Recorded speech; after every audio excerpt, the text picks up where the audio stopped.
Breaking news, breaking news, breaking Louisiana news. Hazing arrest, folks. Southern University. This guy right here is in big trouble with the law. A 20-year-old student at Southern University named Caleb Wilson was murdered by frat boys off campus.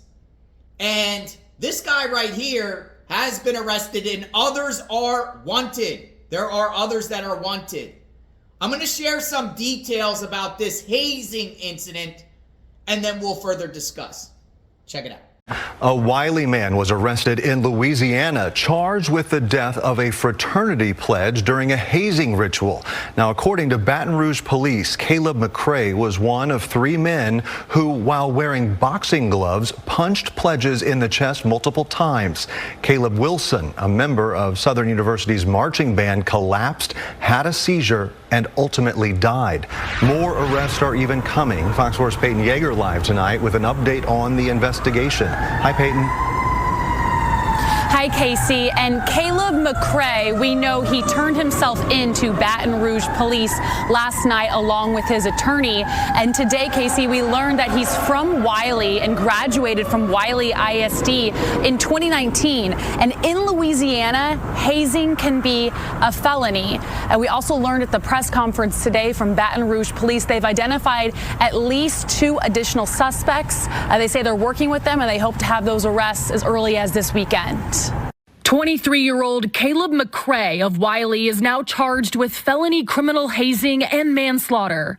Investigators say McCray is the first arrest connected to the death of a 20-year-old Southern University student after an off-campus fraternity hazing ritual. Detectives have interviewed over a dozen people and executed multiple search warrants to gather as much information as possible. Friday, Baton Rouge police provided the arrest update at a press conference. In the early morning hours of February 26th, junior engineering student and marching band member Caleb Wilson was dropped off at the emergency room by a group of men who stated he collapsed while playing basketball. The group left before officers arrived at the hospital. Caleb Wilson died as a direct result of a hazing incident where he was punched in the chest multiple times while pledging to Omega Psi Phi Fraternity. Detectives learned the basketball story was a lie. Instead, according to an arrest warrant affidavit Fox 4 obtained on Friday, Wilson and 8 other pledges arrived to a warehouse and changed into gray sweatpants. Police say they stood in a line and were each punched 4 times with boxing gloves by at least 3 individuals. One of them being fraternity member and recent Southern University graduate Caleb McCray. The report states Wilson appeared to suffer a seizure and lose control of his bodily function. Police add Wilson's clothing was changed prior to his arrival at the hospital, where he later died. A loss that has deeply hurt the Southern University campus, especially the school's famous marching band, the Human Jukebox. Wilson played the trumpet. This week, the university's band held a vigil honoring him, hoping to lift up Wilson's family with love and support. McCray's attorney sent Fox 4 a statement this afternoon saying he maintains his client's innocence and he's still reviewing all of the evidence. Meanwhile, Southern University also put out a statement today saying that it's pausing membership intake for all campus organizations while multiple investigations move forward. All right, good morning. My name is TJ Morse. I'm the Chief of Police for the Baton Rouge Police Department. Also present beside me is East Baton Rouge Mayor President Coach Sid Edwards, East Baton Rouge Parish District Attorney Hiller Moore, and Southern University President Dennis Shields, and Chancellor John Pierre. I wish we could all be here under better circumstances, but today we're present to discuss the tragic death of a young man that has gripped the hearts of so many in our community. Over the past several days, detectives with our Baton Rouge Police Department have been working tirelessly around the clock and with cooperation from the District Attorney's Office and leadership at Southern University to bring some answers to the family and loved ones of band member and engineering student Caleb Wilson. Detectives have interviewed over a dozen people and executed multiple search warrants to gather as much information as possible. As many of you know, Baton Rouge Police Department was first made aware of the death of Caleb Wilson by medical staff at Baton Rouge General Hospital on February 26th around 2:40 a.m. Initial reports indicated that Caleb Wilson was dropped off at the emergency room by a group of males that stated he collapsed while playing basketball at a Breck Park located at 3140 North Sherwood Forest Boulevard. All of those subjects left prior to officers' arrival. Through diligent efforts during their investigatory process, BRPD detectives uncovered that the location reported initially was not accurate, and that the alleged incident, in fact, occurred at a warehouse located at 3412 Woodcrest Drive. And Caleb Wilson died as the direct result of a hazing incident where he was punched in the chest multiple times while pledging to Omega Psi Phi Fraternity. Through further investigation, BRPD detectives developed several suspects involved in the incident. This is still an active and ongoing investigation, so additional warrants and persons involved cannot be ruled out at this time. Last night, one of the suspects, Caleb McCray, turned himself in with his attorney and was booked into East Baton Rouge Parish Prison. McCray has been charged with criminal hazing and manslaughter.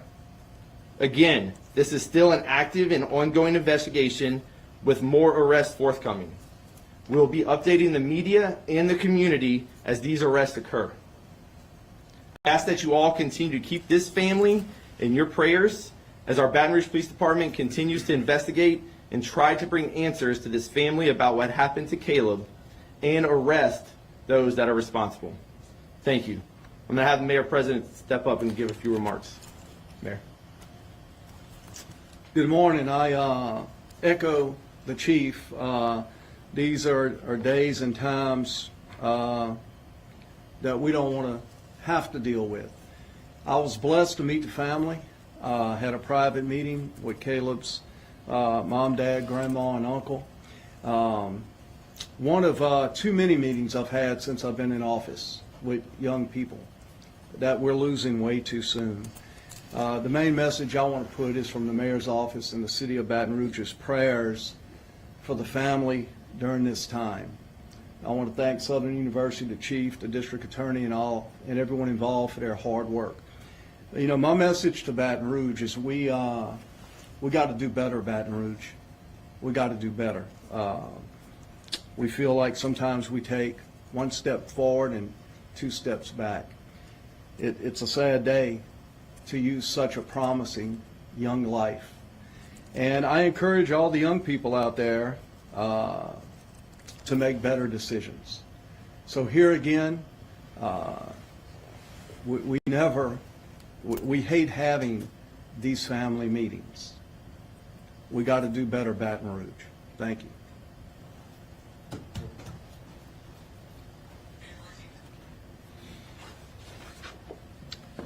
Good morning. I'm Dennis Shields, and I serve as the president of Southern University System. Words cannot express how deeply saddened we are by the loss of our student, Caleb Wilson.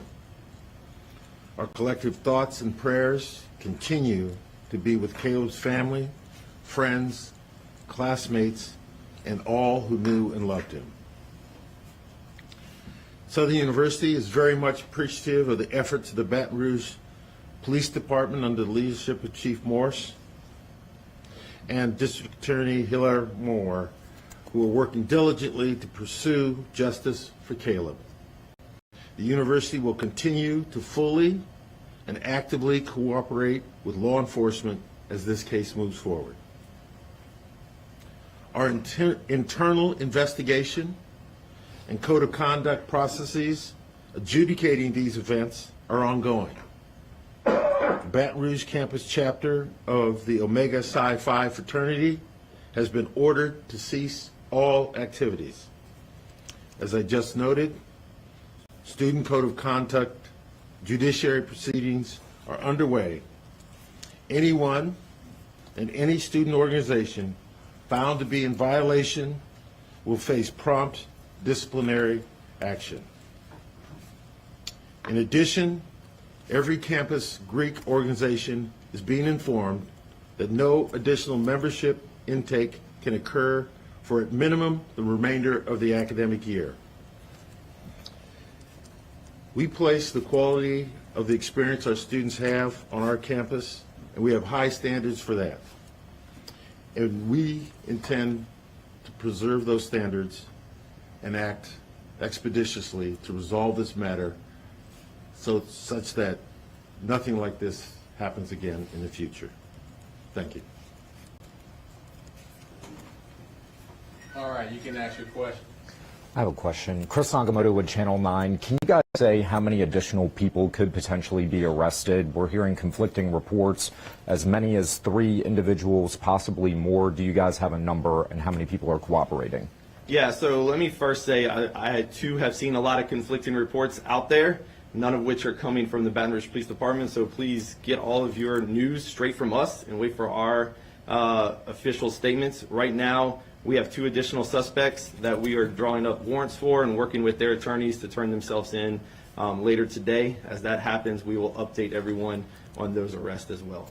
But right now, this is still an ongoing investigation. There may be more suspects, but right now we have 2 that we are drawing up warrants for. Can you talk about the cooperation? You said you guys have interviewed a number of individuals. Were those individuals pledges, or were they actually the individuals doing the hazing? So I'm not going to give any information about the people that we interviewed, but the people that we did interview led us to this point where we were able to get the information to make these arrests.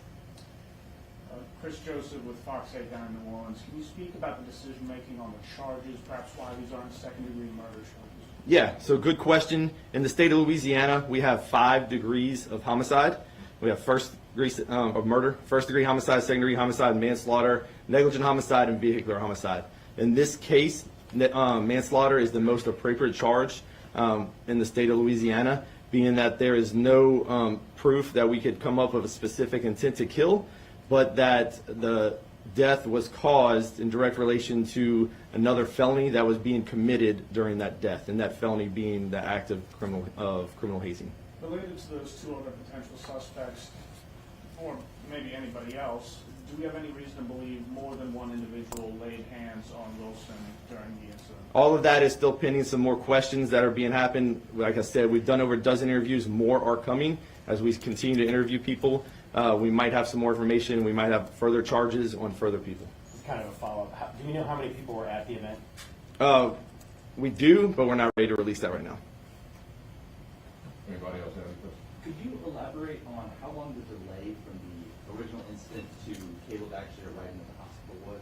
Yeah, so that's all part of our investigation and has gone into why we the charges that we have done. Don't have exact timeline that we're ready to release as far as when Caleb first collapsed at this warehouse and then when he arrived at the hospital. All of that is still kind of pending some questions that we're trying to follow up on. What I can say is that at no time did anyone call 911, attempt to call 911, or try to summon an ambulance to the warehouse to give him medical aid.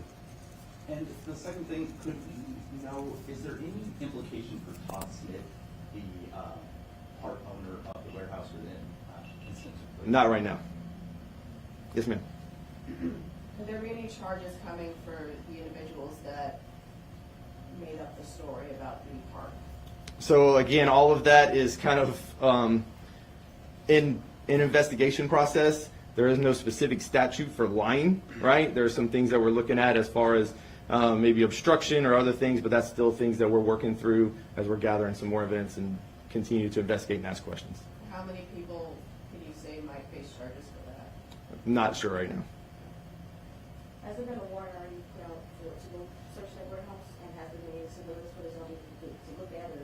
Yeah, so one of the warrants that we did conduct was at the warehouse, and this was a week ago, more than a week ago, before anybody else really knew that the warehouse even existed. We had already performed a search warrant and gathered evidence there. What evidence we gathered, again, I'm not ready to discuss, but we were able to get some evidence at the warehouse.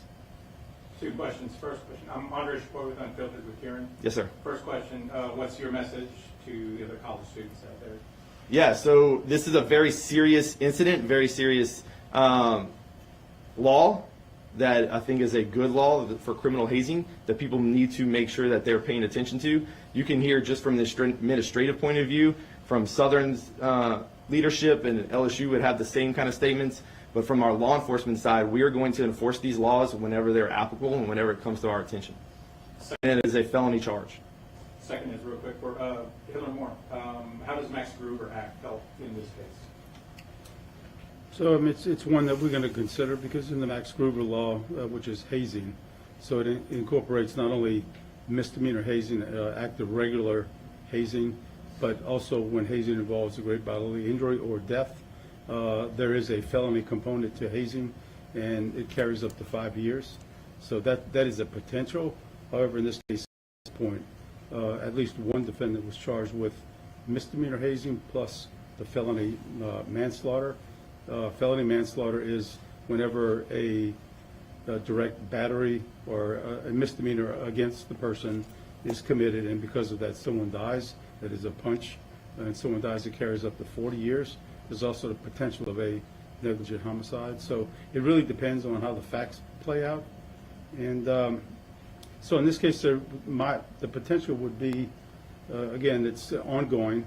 And, you know, thanks again to the cooperation of Baton Rouge Police, but particularly to Southern University. I've been through a lot of hazing cases before, and I think I've probably had 40 phone calls with Chancellor Pierre in their office providing information to us to give to the police department. That's a very good cooperation. So it's possible, with all the other questions that you guys have asked, this case could go to the grand jury just to see where other things are out there. How did it get formed? Is this the first time it's ever happened? Why at this location? Who knew what? Who reported as quickly as they can? There are civil penalties in the Max Gruber violation for the institutions as well, not necessarily the Southern University, but the corporate chapter. So there are a lot of things that are possibilities. It just depends on who comes forward and what information that we're provided and able to prove. So that's our possibility. One last question. I have a question for Dr. Shields, if possible. I know there's a student judiciary process, but are any of these students possibly facing expulsion? Certainly that is a possible outcome, but we need to follow our due process rights, give the students notice that they are being accused of being outside of the code of conduct regulations, and we want to follow those rules, regulations, and due process. They have every right to that. So yes, the expulsion is one of the things that could happen. Also, that's a possibility for the Greek organization. To be kicked off campus, or not on campus. Right. And can you say how many students are currently being involved in that judiciary process? It's too soon to identify how many. We're still conducting our own investigations and receiving more information on a regular basis. So this guy here, Caleb McCray, arrested. His whole life is ruined, folks, and others are wanted. All because of hazing, right? Hazing should be banned from campuses and off campuses. No one should engage in that. Tying other people to a tree, putting shaving cream in people's mouths, shaving other students' heads. This went too far. Punching them in the chest, that's what authorities say. And now others are wanted. Lives are destroyed. What's going to happen here, folks? Now, with this guy, how much time do you think he should get? What's the appropriate sentence for manslaughter? I'd think a 5-year piece. 5 years for this, right? Lives are destroyed. Others are wanted. But when others get arrested and their mug shots come out, we will share it here on JLR Investigates. Let me know what you think in the comments. Southern University, are these campuses safe around the country? What assurances do the colleges have that their students, faculty, and everyone on that campus is safe? Notice it happened off campus. That's how these people try to get away with it, by doing things off campus, just like school fights and things like that. Students, they challenge each other to fights, but they don't do it on schools. They do it off school property to try to avoid the consequences. This one's a sad situation. We are praying for the Wilson family and Southern University itself. If anything else breaks out of this case, you will hear it here on JLR Investigates. Sub to the channel, like, hit the notification button. You're supposed to go to school and have a safe environment. You're supposed to get that education, not be subjected to hazing and bullying and all that stuff. It's wrong, and we say no to that on this channel. We'll talk soon. Stay tuned.